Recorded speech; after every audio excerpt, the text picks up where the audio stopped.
সুপ্রিয় দর্শক, আসসালামু আলাইকুম। দর্শক, আপনাদেরকে প্রীতি ও শুভেচ্ছা জানাচ্ছি নতুন আরেকটি প্রতিবেদনে। দর্শক, আমরা চলে আসছি খাগড়িয়া হিমায়তপুর সাভার। তো এখানে চলে আসছি, এসে দেখলাম যে একদম ইয়াং খামারি, সে বেশ কিছুদিন থেকে খামার গড়ে তুলেছেন। তো কি কারণে এই সেক্টরে মনোনিবেশ হলেন এবং কতদিন হলে খামার প্রতিষ্ঠা করেছেন এবং খামার করার পরে কেমন আছেন সেই বিষয়টি আমরা জানার চেষ্টা করব। একদম বাড়ির আঙ্গিনাতে, বাড়ির উঠানেই বলা চলে, সে সুন্দর করে শেড তৈরি করে গরু লালন পালন করেন। এই গরু প্রেমী হওয়ার পেছনের গল্পটা আমরা জানবো। তো এখানে খুবই সুন্দর পরিসরে একদম পরিকল্পিতভাবে এই খামারটি গড়ে তুলেছেন একজন তরুণ উদ্যোক্তা। আমরা জানবো তার কাছ থেকে। তো তার আগে আমরা গরুগুলো একটু ঘুরে দেখানোর চেষ্টা করছি। তো আমরা পেয়ে গেছি সেই তরুণ বা ইয়াং খামারি, স্মার্ট খামারি। তার সাথে কথা বলবো, জানবো তার পেছনের গল্পগুলো, খামার শুরুর গল্প। ভাই, আসসালামু আলাইকুম। ওয়ালাইকুম আসসালাম। কেমন আছেন ভাই? জি আলহামদুলিল্লাহ, আপনি কেমন আছেন? আলহামদুলিল্লাহ ভাই, ভালো আছি। আচ্ছা, আমরা হঠাৎ করে জানতে পেলাম, মানে এই গ্রামে, আপনার এই গ্রামে অনেকদিন থেকে যাতায়াত করি, আর জানতাম না, হঠাৎ করে জানতে পারলাম যে আপনিও খামার শুরু করেছেন। তো খামার শুরু কবে থেকে করলেন, একটু যদি শুরুর গল্পটা একটু বলতেন। খামার শুরু করছি ভাইজান 2020 সালের প্রথমে। আচ্ছা যখন করোনাকালীন সময়ে সবকিছু করোনা লকডাউন হয়ে গেল, বন্ধ হয়ে গেল, কলেজও বন্ধ, কিছু করার নাই। আচ্ছা তখন এই আস্তে আস্তে ইউটিউব দেখতে দেখতে দেখতে দেখতে যে গরুর খামার চিন্তা ভাবনা আসলো যে কিছু একটা করি। আচ্ছা। এই চিন্তা ভাবনা করে ভাই খামার করা আর কি। ইউটিউব দেখতে দেখতে? হ্যাঁ, ইউটিউব দেখতে দেখতে বলতে কি, আমার নানির বাড়িতে অনেক গরু পালন করা হইতো। হ্যাঁ। ইভেন আমার মামার অনেক বড় বড় গরু পালন করতো। ওই ছোটবেলা থেকে আমার একটা গরুর প্রতি একটা আলাদা একটা ফ্যাসিনেশন ছিল আর কি, যে আচ্ছা শখ ছিল যে আমি একসময় একটা গরু পালন করব। সেই ইচ্ছা শক্তি আর এই যে নানির বাড়ির দেখা গুলা থেকে, যে মনের একটা আগ্রহ থেকে আর কি খামার করা আর কি। আচ্ছা, তার মানে করোনা শেষ হওয়ার পর পর এটা না, মানে করোনা শুরু হওয়া থেকে শুরু করছি আর শুরু কি। হওয়া থেকে 19-এর থেকে 20-এ হ্যাঁ, শুরু করছে। 19-এর যেমন 19-এর শেষের দিক দেওয়া হয়েছে। তো এই হুট করে প্ল্যান করে হুট করে গড় করা, এই 20 থেকে প্রথম থেকে গরু কিনা, গরু উঠানো আর মানে কি। করোনার শুরু থেকে অনেকটা কি হতাশায় শুরু করা হয়েছে যে কি করব? না, আমি তো তখন স্টুডেন্ট ছিলাম। তো হ্যাঁ। তখন চিন্তা করলাম যে কিছু একটা করা দরকার। তো এই শখ থেকেই মূলত করা আর কি, এই গরুর খামারটা। আচ্ছা, কিছু একটা করা দরকার বা শখ থেকে করা দরকার। আর এটা না করলে অন্য কিছু তো করা যায় তো। হ্যাঁ, অন্য কিছু করা যেত, অনেক ব্যবসা বাণিজ্য ছিল, অনেক কিছু ছিল। ওই যে বললাম যে আমার একটা মনের শখ বা ইচ্ছা শক্তি থেকে এই গরুর খামারটা করা ছোটবেলা আচ্ছা, থেকে। তো শুরু করলেন, বেশি দিন হয়নি, 4 বছর হ্যাঁ, বা 4 বছর প্লাস হয়েছে। এই 4 বছরে আপনার কাছে কি মনে হচ্ছে যে এই সেক্টরটা? এই সেক্টরটা আপনি যদি পরিশ্রম করতে পারেন, এখানে অনেক কিছু পাওয়ার আছে। আর আচ্ছা যদি আপনি শুধু ইউটিউব দেখা গরুর খামার করলেন, আইসা দেখা ঘুরে চলে গেলেন, পরিশ্রম না করলেন, তাইলে এখান থেকে আপনার হারানোর অনেক কিছু আছে। আচ্ছা, এই যে ইউটিউব দেখে, যেটা হলো অনেকেই বলে যে ইউটিউব দেখে অনেকে গরুর খামার করে নিঃস্ব হয়ে গেছে, আবার অনেকে বলে যে উপকৃত হচ্ছে। আসলে মানে মূল কোনটা বলেন তো? মূল হচ্ছে, গরু পালনে কোনোদিন লস হয় না বা লস নাই, হুম। যদি আপনি প্রপার ম্যানেজমেন্ট, গরুর প্রতি যত্নশীল হন, বা এটার প্রতি আপনি যদি টেক কেয়ার করেন। যদি আপনি লালন পালন করতে গিয়ে আপনি আসলেন, দেখা চলে গেলেন, তাহলে তো আর হইলো না। এটার প্রতি আপনার লালন পালনের প্রতি একটা মহব্বত থাকতে হবে। গরু কখন ভালো খাচ্ছে, কখন অসুখ বিসুখ হচ্ছে, এগুলোর প্রতি আপনার লক্ষ্য রাখতে হবে। আপনি আসলেন আর চলে গেলেন দেখা, এইভাবে গরুর খামার হয় না বা হবে না। আচ্ছা। আপনার এটার প্রতি সময় দিতে হবে, পরিশ্রম করতে হবে, তাহলে আপনি এটাতে ভালো কিছু পাবেন। অনেকে আছে যে করলো হয়তো 1 বছর দেখে একটু লস হলো ছেড়ে দিল। আসলে বিষয়টা তো ওইরকম না। লস তো প্রথমে আমাদেরও হয়েছে, কারণ আমরা তো তখন নতুন ছিলাম, হুম। সবকিছু শিখি নাই, জানি নাই, বুঝি নাই। তো এখন তো আল্লাহর রহমতে আমি গরুর ট্রিটমেন্ট আমি নিজে করতে পারি, আমার খামারে কোনো ডাক্তারের প্রয়োজন হয় না। আচ্ছা আচ্ছা, এটা তো কিন্তু খুব পজিটিভ। হ্যাঁ, যে এটা কি আপনি ট্রেনিং করে অভিজ্ঞতা হয়েছে নাকি? ট্রেনিং করতে কিছু উপজেলাতে কিছু ট্রেনিং করছি প্রাণী সম্পদের, এই 1 দিন 2 দিন। তারপর হচ্ছে নিজের প্রেক্ষিপ্তে দেখতে দেখতে শিখে ফেলছি। আচ্ছা, তাহলে আমার খামার করার আগে কি ট্রেনিং করাটা বাধ্যতামূলক কিনা? আমি মনে করি এটা বাধ্যতামূলক, তাহলে আপনি এখান থেকে লসের সম্মুখীন হবেন না যদি আচ্ছা আপনি ট্রেনিংটা করেন। আচ্ছা, লিওন ভাই, আরেকটা জিনিস আমি জিজ্ঞেস করতে চাই যে ধরেন আপনি যে সময়টা শুরু করলেন ওই সময়টা আহ, খুব ট্রাজেডি চলতেছিল, যেহেতু করোনার সময় অনেকে চাকরি হারাইতো বা হারাইছে, বা অনেকে বেকার হয়ে গেছে। ওই সময়টা আপনি দুঃসাহস করে এটা শুরু করেছেন। এইটা শুরু না করে যদি আপনি প্রবাদ যেতেন, অনেকে যায় এটা, তাহলে কোনটাতে বেটার হতো বলে মনে করেন? প্রবাসে গেলে তো হয়তো ওইখানে তো পরিশ্রম করতে হইতো, পরিশ্রম ছাড়া তো আর কেউ এই দুনিয়াতে টাকা দেয় না। আর ওইখানে হচ্ছে অন্যের অধীনে কাজ করাচ্ছে, নিজের ব্যবসা নিজে দেখে রাখলে এটার মধ্যে একটা আলাদা একটা কৃতিত্ব আছে না, যে আমার ব্যবসা আমি নিজে করতেছি, আমার ইচ্ছা মতো আমি করতেছি। আর অন্যজনে কাজ করলে তো ওনার সময় মতো ওনার ইচ্ছা মাফিক কাজ করতে হইতো। তো তো 4 বছর আগে যখন শুরু করলেন আপনি, তখন মানে কয়টি গরু দিয়ে শুরু করলেন? আমরা প্রথমে 5টা গরু দিয়ে, এই ঘরটা পুরাটা একসাথে করা হয়েছে। প্রথমে আমরা এই কয়েকদিনের ব্যবধানে 5টা গরু কিনছি, এই আস্তে আস্তে কিনতে কিনতে পরে আচ্ছা, পুরা 5টি গরু দিয়ে শুরু করছেন। মানে তখন আপনার মূলধন কত টাকা ছিল?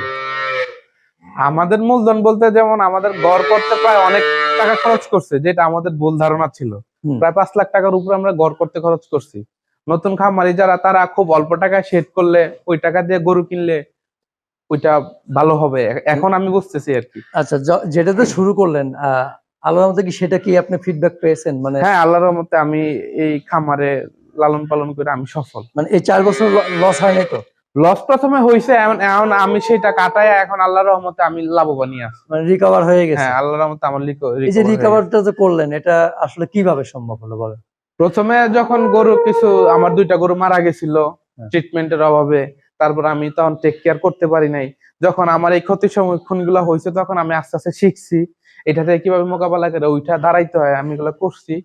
তারপর হচ্ছে বিভিন্ন যারা বড় খামারি, তাদের পরামর্শ নিছি, ডাক্তারের পরামর্শ নিয়ে আল্লাহর রহমতে আমি এখন ভালো আছি। সেই ক্ষতির থেকে ঘুরে দাঁড়িয়ে আপনি কেমন প্রফিটেবল হলেন? এখানে প্রফিট কেমন হয়েছে 4 প্রফিট বছরে? বলতে, এখন আমাদের গরুর যে দুধের টাকা দিয়ে গরুর খাবার দাবার খরচ চলতেছে, আমাদেরও খরচ চলতেছে। তারপর বছর শেষে যে গরুর বাছুর গুলা থাকতেছে, এগুলাতে আমরা লাভবান থাকতেছি। তারপরে নিজেরা জাত উন্নয়ন করতেছে। আবার নিজেরা ভালো ভালো বীজে জাত উন্নয়ন করতেছি। যেমন এই যে আমার, আপনার পাশেই দেখতে পাবেন হ্যাঁ। আমার পালের বাচ্চা, এগুলা এইটা খুব ভালো ব্রিডের। আচ্ছা, আমরা এই দিক থেকে আসি। খুব ভালো পার্সেন্টেজ। এটা কি পালেন নাকি বাইরের? এটা আমার কিনা। কেনা? হ্যাঁ। আচ্ছা আচ্ছা, এটা কি জাত? এটা হচ্ছে হলিস্টাইন ফ্রিজিয়ান ক্রস। আমাদের দেশে তো আর সবগুলা 100% গরু নাই, তো আচ্ছা। এটার মধ্যে হলিস্টাইন ফ্রিজিয়ান ক্রস একটা গরু। কয়টা বাচ্চা দিয়েছে এটা? আমার এইটা এইবার সহ 3টা বাচ্চা দিচ্ছে। 3টা? হ্যাঁ। আচ্ছা, দুধ কেমন পাচ্ছেন? দুধ আমি এটার 20 প্লাস করতে পারি নাই, 20-19 এরকম আছে। 20-19? হ্যাঁ। একটু একটু স্বাস্থ্য কেন জানি স্বাস্থ্যহীনতা নাকি?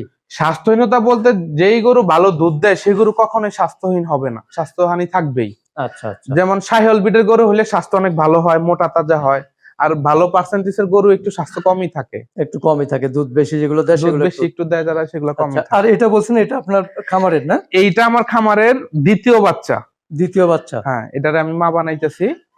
আচ্ছা আচ্ছা, দ্বিতীয় বাচ্চা। এটা কত পার্সেন্ট? এইটা আমার মনে হয় যে 100% এর আওতায় আছে, কারণ এটার মাথার শেষটা, শিংগুলা, কানগুলা, তারপর আপনার নাকগুলা দেখবেন সাদা, শিংগুলা খুব সুন্দর শেফের, তারপর 5-8টা কলাম গুলা খুব মজবুত। ইভেন এটার এখনই মিলবেন গুলা দেখা যায়, এখনো কিন্তু বাচ্চা দেয় না, মাত্র 6 মাসের প্রেগনেন্ট।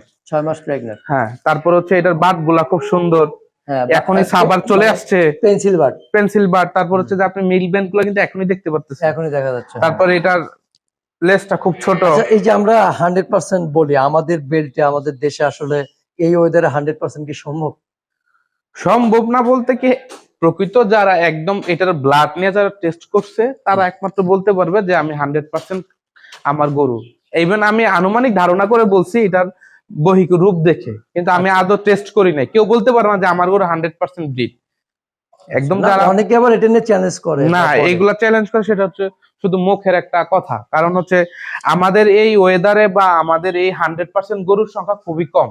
আচ্ছা। তাহলে আমি 100% বীজ গাবিতে 100% বীজ দিলে আমি 100% পাবো। আমি তো 100% গাবিতে বীজই দিই নাই, তাহলে আমি 100% পাবো কই থেকে? সেটাই। হয়তো বা 70%, 80%, 90% এরকম হতে পারে। 100% দিলেও যে 100% পাওয়া যাবে তার তো কোনো গ্যারান্টি? তার তো কোনো গ্যারান্টি নাই। আচ্ছা, আমরা এই যে আরেকটা গাবি দেখতেছি, এটাও কিন্তু দুধের গাবি আমার কাছে মনে হচ্ছে। হ্যাঁ। হ্যাঁ, এটা আমার পালের সর্বপ্রথম এবং ভালো দুধের গাবি, এই মানে প্রথম। সর্বপ্রথম বলতে 4 বছর আগে যে হ্যাঁ, শুরু আমি করেছিলেন? প্রথম যে সময় এটা প্রেগনেন্ট গাবি কিনছিলাম, হ্যাঁ হ্যাঁ, তখন হচ্ছে যে খুব নগণ্য টাকা কিনছি। হ্যাঁ।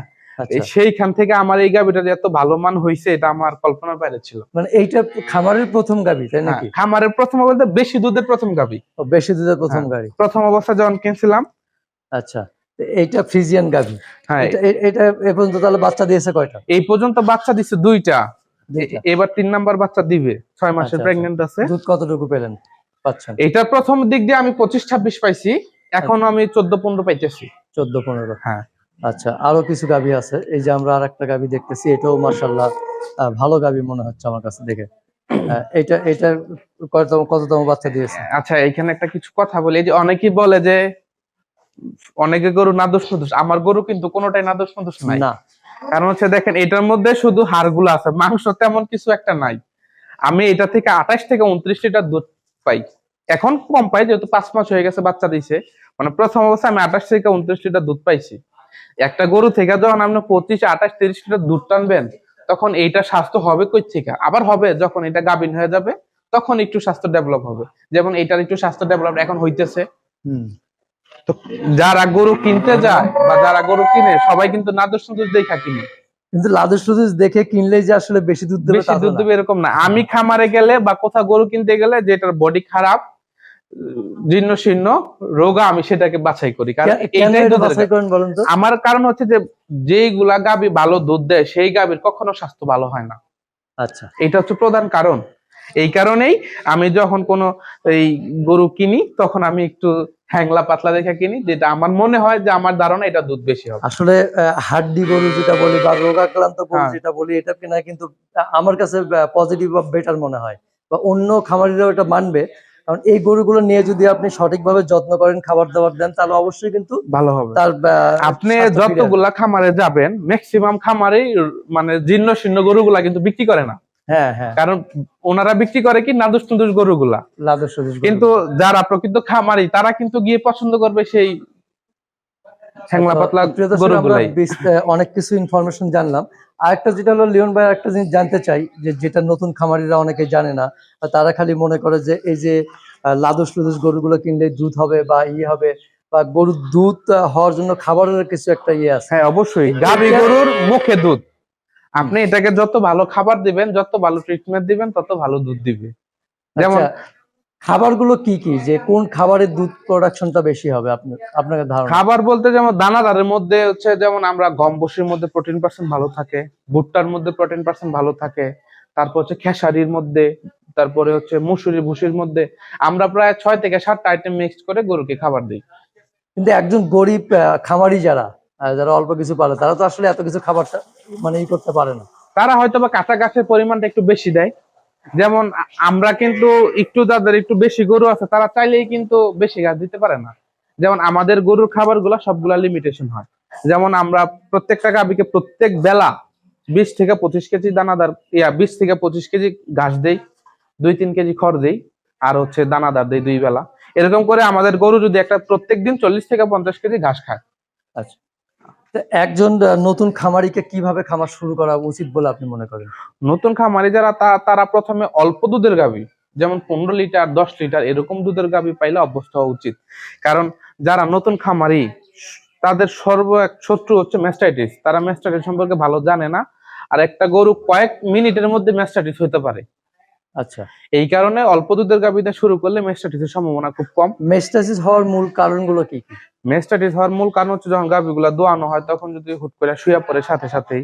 তারপর হচ্ছে, যেমন আপনি গরুর ঘর যদি ঠিক মতো পরিষ্কার না করেন, এই একটা কারণ। বা গরুর ঘরে অনেক রোগ জীবাণু থাকে, গোবর থাকে, ইয়ে থাকে, অনেক ময়লা আবর্জনা থাকে, বাহির থেকে নানান রকমের লোক আসে, এগুলো মানে কারণে। প্রতিনিয়ত খামার পরিষ্কার রাখতে হবে, হ্যাঁ, যত্ন করতে হবে, বা জীবাণু মুক্ত রাখতে হবে। হ্যাঁ, আর গরুর পালনের আগে অবশ্যই বাসস্থান, খাবার, হ্যাঁ, মানে এটা 3-4টা জিনিস যদি মেনটেন করা যায়, তাহলে এই তাহলে সেক্টরে এই সেক্টরে। লস নেই। আর সবসময় গরুর ঘর পরিষ্কার পরিচ্ছন্ন রাখতে হয়। যেমন আমি আমার গরুর ঘর প্রত্যেক সপ্তাহে একবার ব্লিচিং পাউডার দিয়ে পরিষ্কার করি, প্রতি পুরা সপ্তাহে ঘর। একবার? একবার প্রত্যেক আচ্ছা। শুক্রবার আমি এটা চেষ্টা করি এবং করি। হয়তো বা 2-1 সপ্তাহ মিস যাইতে পারে, অনেক কাজবশত। কিন্তু এই কারণে এটার রেজাল্ট হচ্ছে, আল্লাহর রহমতে এই 4 বছর কালানে আমার শুধু একটা গরুর একবার ম্যাস্টাইটিস হয়েছে। কেন হয়েছিল? 2টা গরু মারা গেছে বলছিলেন, হ্যাঁ, আসলে কারণটা কি ছিল? প্রথম অবস্থায় মারা গেছে, এটার গ্যাস ফর্ম হয়েছিল। তো আমি তো তখন নতুন, বুঝতে পারি নাই। ও যতটুকু খাইছে আমি শুধু খাওয়াইছি। এটা তো একটা মাত্রা আছে, ও খাইতে চাইছে, আমি খাওয়াইছি। এটা আচ্ছা। এরকম মানে খুব রিসেন্টলির মধ্যে বাচ্চা দিব, তখন আমি খাওয়াইছিলাম। 2টা গরু আমার এইভাবে মারা গেছে। তার মানে খাবারটাও মানে পরিমাণ মতো দিতে হবে, শুধু পরিমাণ খাইতে মতো। চাইলে খাওয়াবো এরকম না। আচ্ছা, তো আমরা বিস্তারিত জানলাম। আপনি মাশাআল্লাহ 4 বছরের সফল তো এই সেক্টরে। আল্লাহর রহমতে আমি গরুর খামার করে সফল। মানে আপনি বলতে চাচ্ছেন যে লস নেই? না, আমার কাছে লস নাই এবং আমি লস পাই নাই। লস সাময়িক কিছু একটা হয়েছে, ব্যবসা করলে ওইটা লাভ ভুলের লস কারণে হবে, হয়েছে, তখন আমার ভুল ছিল। গত যাক। 3 বছরের মধ্যে আমার কিন্তু খামারে মানুষ যারা বলতেছে যে এই সেক্টরটা লস লস লস, আসলে এটা কেন বলে লস তারা? বলতে নিজের কারণে লস হয়। যদি সে নিজে পরিশ্রম না করে, শুধু ঘুরে আর দেখে, তাহলে তো আর হবে না। যেমন আমার খামারে এই গরুগুলার জন্য 2জন লোক দরকার, আমি একটা লোক, সাথে আমি পরিশ্রম করতেছি, তাহলে আমার সার্বক্ষণিক দেখাশোনা আছে আমার গরুগুলা। কোন গরুটা কি সমস্যা, কোন গরুটা একটু কম খাইতেছে, কোন গরুটা জ্বর আসছে, এগুলো আমি তাৎক্ষণিক দেখতে পাইতেছি। এখন যদি খামারের মালিক যদি আলিশান লোক হয়, উনি তো সপ্তাহে আসবে একদিন, দেখে চলে যাবে। এখন উনি তার বুঝতে পারেন ওনার গরু কোন গরু জ্বর হয়েছে, কোন গরু মিল্ক ফিভার হয়েছে, আর কোন গরু ক্যালসিয়াম শর্ট হয়েছে। তো উনি আসবে, দেখবে, চলে যাবে। তাদের জন্য মনে করি যে লস। আমার কাছে লস নাই এখন আপাতত। তো আমরা অনেক কিছু জানলাম। তো লিওন ভাই আবার দেখা হবে ইনশাল্লাহ কোনো সময়। তখন তো ভালো ইনশাআল্লাহ থাকবেন। ভাইয়া, আসসালামু আলাইকুম। জি, আসসালামু আপনি আলাইকুম। ভালো থাকবেন।